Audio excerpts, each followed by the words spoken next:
I sat at the kitchen table, staring at the empty chair across from me. The silence was thick, almost tangible, as if it could swallow me whole. Oscar had promised he would be home for dinner, but the clock's relentless ticking told me otherwise.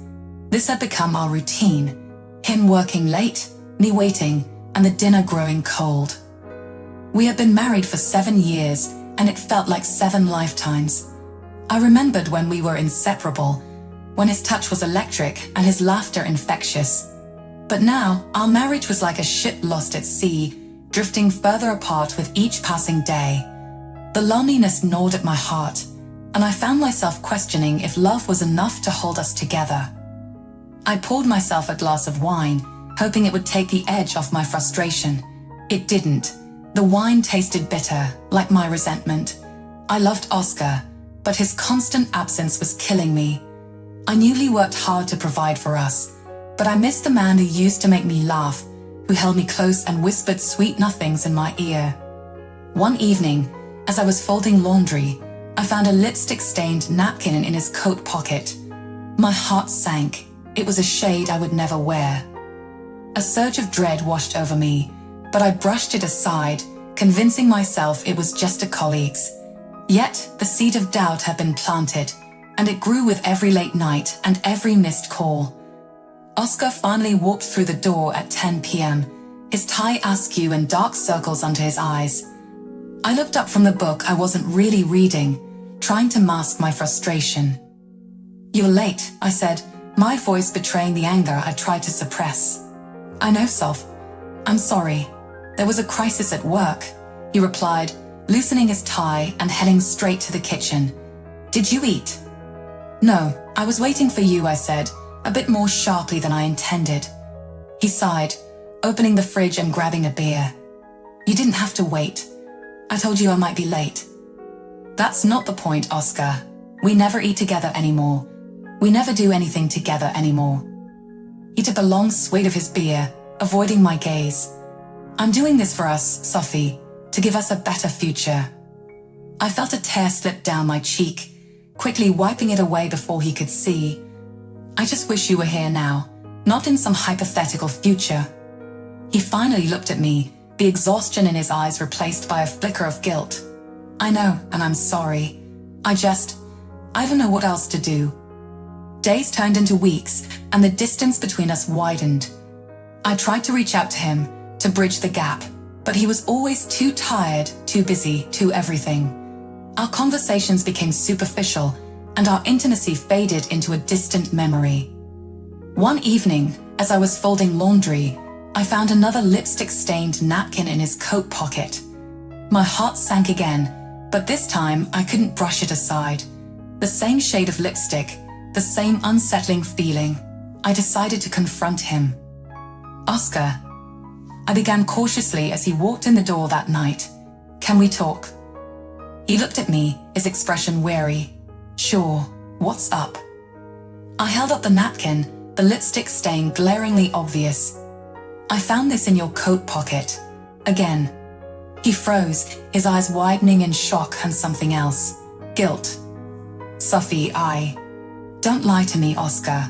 Just tell me the truth," I interrupted, my voice trembling with emotion.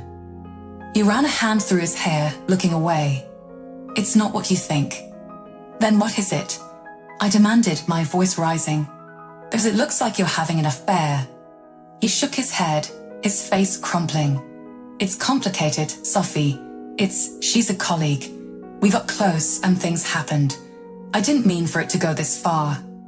The room spun, and I gripped the back of a chair to steady myself. "How could you do this to us? To me?" Oscar stepped closer, reaching out to touch my arm. "I'm so sorry, Sophie. I never wanted to hurt you. I was feeling so lost, and she was there. It was a mistake, a terrible mistake." I pulled away, tears streaming down my face. "A mistake. This isn't just a mistake, Oscar. This is a betrayal. How do we come back from this?" He looked devastated, his shoulders slumping. I don't know if we can." The weight of his words crushed me. The man I had loved for so long had shattered my trust, and I didn't know if it could ever be rebuilt. The evidence of his infidelity became undeniable, and the life we had built together seemed to crumble around us. That was the breaking point. I decided I couldn't live in the shadows of his lies anymore. It was time to take control of my life. Filing for divorce was the hardest decision I ever made, but it was also the most liberating. I needed to reclaim my self-worth and find happiness, even if it meant walking away from the man I once thought was my forever. The night before our divorce was finalized, Oscar came home unexpectedly early. I was sitting on the couch, surrounded by boxes filled with the remnants of our life together.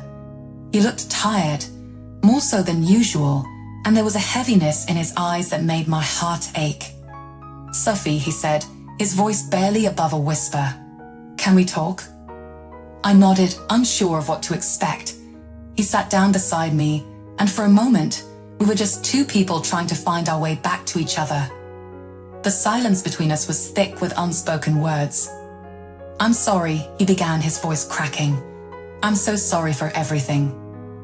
I could see the pain etched on his face, and it mirrored my own. Tears welled up in my eyes, but I held them back, wanting to hear him out. "I never wanted to hurt you," he continued. "Work has been overwhelming, and I let it consume me. I made terrible choices that drove a wedge between us." His confession hit me like a tidal wave, and I struggled to keep my emotions in check. The anger, the hurt, and the love I still felt for him all battled for dominance. "Oscar, why didn't you talk to me?" I asked, my voice trembling. "Why did you shut me out?" He looked away, shame evident in his expression. I didn't know how. I felt like I was drowning, and instead of reaching out to you, I pushed you away. I thought I could handle everything on my own, but I was wrong. So very wrong. There was a long pause as we both absorbed the weight of his words. Finally, he looked at me, his eyes pleading. "Can we just be close one last time? Can we hold on to what we once had, even if it's just for tonight?" I hesitated, torn between my anger and my lingering love for him. But seeing his vulnerability, the raw pain in his eyes, I found myself nodding. "Okay," I said softly. "One last time." We sat in silence for a while, the air between us thick with unspoken emotions. Finally, he spoke again. "Sophie, I know I've lost your trust, and I don't expect you to forgive me. But I want you to know that every moment I spent with her, I regretted it. It only made me realize how much I still love you." I looked at him, my heart aching. "Oscar, love isn't just about feeling, it's about actions, and your actions have hurt me deeply." He nodded, tears glistening in his eyes. "I know, and I'm so sorry. I can't change what I did, but I can promise you that you are the love of my life. Even if we can't be together, I want you to know that." I reached out and took his hand, squeezing it tightly. "I know, Oscar, and I love you too, but sometimes love isn't enough to fix what's broken." We moved to the bedroom, our steps heavy with the weight of our shared pain. As we lay beside each other, the familiarity of his touch brought back a flood of memories, both good and bad. We held each other close, shared whispered confessions, and remembered what it felt like to be in love. In the quiet darkness, he spoke again. "Sophie, I'm scared. Scared of what comes next. Scared of losing you forever." I hugged him tighter, my heart breaking. "I know, Oscar. I'm scared too. But maybe this is the only way for us to find peace." We fell asleep in each other's arms, the comfort of our shared warmth a bittersweet reminder of what we were about to lose. For that night, we put aside our hurt and anger. We held each other close, shared whispered confessions, and remembered what it felt like to be in love. It was a bittersweet night, a farewell to the life we once knew. Morning light filtered through the curtains, casting a soft glow on the bedroom. Oscar wasn't in bed. Odd, how did he manage to leave without being noticed? I thought to myself. I made my way to the kitchen, the weight of our impending divorce heavy on my shoulders. The large envelope on the table caught my eye, and I hesitated before opening it. Inside, I found a substantial sum of money and signed divorce papers. My heart sank as I realized the finality of our situation. Oscar had always been thorough, meticulous even, but seeing the divorce papers signed and ready felt like a punch to the gut. I knew this was what we had agreed on, but a part of me had hoped for a miracle, for a way to mend what was broken. I picked up my phone, desperate to talk to him, to understand why he had left the money. But my calls went straight to voicemail. Panic set in as I tried to reach him multiple times, each attempt met with the same cold, automated response. It was as if he had vanished, cutting off all communication. I felt a wave of abandonment wash over me. Despite everything, I still cared about him, and the thought of him disappearing from my life so abruptly was devastating. I tried calling his office, but they informed me he had taken an indefinite leave of absence. There were no answers, only more questions. As the days passed, I came to terms with the reality that Oscar was gone. The money he left was enough to ensure I would be financially stable, but it did little to ease the ache in my heart. I decided to move to Miami, a city we had often dreamed of visiting together. It was time for a fresh start, a new beginning where I could heal and rediscover myself. Miami was a world away from the life I had known. The vibrant city, with its beautiful beaches and warm weather, was a stark contrast to the cold emptiness I had felt in my marriage. I found a cozy apartment with a view of the ocean and started to build a new life for myself. I took long walks on the beach, letting the sound of the waves soothe my troubled mind. I met new people, made friends, and slowly, I began to feel like myself again. The pain of the past started to fade, replaced by a sense of hope and possibility. One afternoon, as I was exploring a local market, I saw a familiar face in the crowd. My heart skipped a beat. It was Oscar. He looked thinner, frailer, and there was a sadness in his eyes that I hadn't seen before. He hadn't noticed me, so I followed him from a distance, trying to make sense of the situation. He walked into a small clinic, and I waited outside, my mind racing with questions. When he emerged an hour later, he looked even more exhausted. I approached him cautiously, not knowing how he would react. "Oscar," I called out softly. He turned, and the surprise on his face quickly turned to a mix of joy and sorrow. "Sophie," he whispered, his voice barely audible. We stood there, staring at each other, words failing us. Finally, he spoke. "I've been sick, Sophie, really sick. I didn't want you to see me like this. I'm afraid I don't have much time left. I have cancer and the doctors say I only have a few months." His voice quivered as he said these words. Tears streamed down my face as I took in the sight of him. The man I had loved for so long was suffering, and I had been oblivious to his pain. "Why didn't you tell me?" I asked, my voice trembling. "I didn't want to burden you," he replied. "You deserved a chance to be happy, to live without the weight of my illness." In that moment, I realized how much he still cared for me, despite everything that had happened. I made a decision right then and there. "Let me take care of you, Oscar. Please." He hesitated, but eventually nodded. "Okay," he said softly. "Okay." And so began a new chapter in our tumultuous journey. Despite the pain and the heartache, I knew that I couldn't turn my back on him. We had been through too much together, and in his time of need, I would be there for him.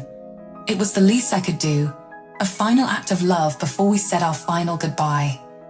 Caring for Oscar in his final days became both my burden and my solace. Despite the pain of our past, I couldn't turn my back on him in his time of need. As I watched him grow weaker by the day, my heart ached with the weight of our shared history, the love, the loss, and the unspoken regrets that lingered between us. One evening, as we sat on the balcony overlooking the ocean, Oscar reached out to me with trembling hands. "Sophie," he said softly, his voice barely above a whisper. "There's something I need to tell you." I turned to him, my heart pounding in my chest. "What is it, Oscar?" He took a deep breath, his eyes shimmering with unshed tears. "I want you to know that I've arranged everything. The divorce papers, the financial measures. I did it all to ensure your well-being. I never wanted you to worry about anything, Sophie. I wanted you to be taken care of, no matter what happened between us." His words washed over me like a balm, soothing the ache in my heart. Despite everything that had happened between us, he still cared for me, still wanted to protect me from the pain of our shared past. And in that moment, I realized that perhaps our love was stronger than the sum of our mistakes. Tears welled up in my eyes as I reached out to him, taking his hands in mine. "Thank you, Oscar," I said softly. "Thank you for everything." He squeezed my hands tightly, his gaze filled with a mixture of love and regret. "I'm sorry, Sophie. I'm sorry for all the pain I've caused you." I leaned in closer, pressing my forehead against his. "I forgive you, Oscar. I forgive you." And in that moment, as we sat together in the fading light of the setting sun, I felt a sense of peace wash over me. Despite the pain of our past, despite the uncertainty of our future, I knew that we would be okay. Because in the end, our love had endured, stronger, perhaps, for having weathered the storms of our shared history. As the days passed and Oscar's condition worsened, I remained by his side, holding his hand through the pain and the fear. And in those final moments, as he took his last breath, I felt a sense of closure wash over me, a final farewell to the man I had loved, the man I had lost, and the man who had taught me the true meaning of forgiveness and redemption. And as I sat alone on the balcony, the echoes of our shared laughter and tears lingering in the air, I knew that Oscar would always hold a special place in my heart. For in his final act of love and selflessness, he had given me the greatest gift of all, the gift of closure, the gift of peace, and the gift of a love that would endure, even beyond the confines of this life.